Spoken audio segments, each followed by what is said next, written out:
Des dessins qui racontaient les plus magnifiques qui nous enseignent de l'école.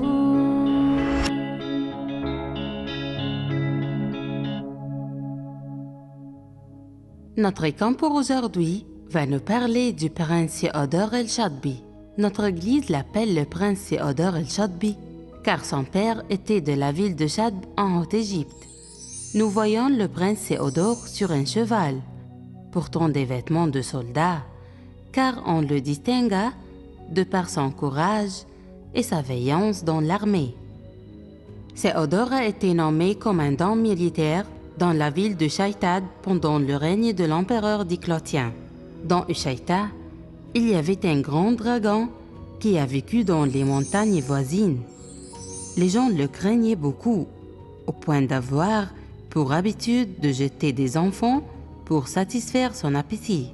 L'archange Michel est apparu au prince Théodore et lui a demandé d'aller voir une femme qui est dans le besoin. La femme a pleuré et prié Dieu pour sauver ses enfants, car à cette époque, les gens du pays venaient prendre leurs 2 enfants pour les offrir en sacrifice au grand dragon. Après que le saint ait entendu l'histoire de la femme, il prenait dans sa main une lance comportant une croix à l'extrémité et tua le démon. Cette lance représente la croix qui nous donne la victoire du bien sur le mal.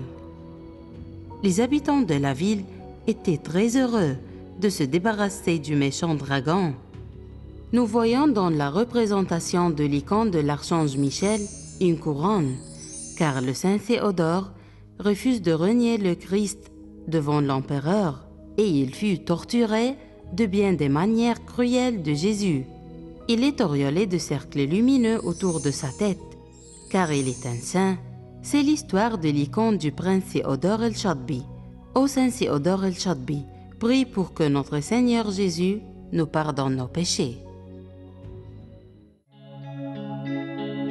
Des dessins qui racontaient les plus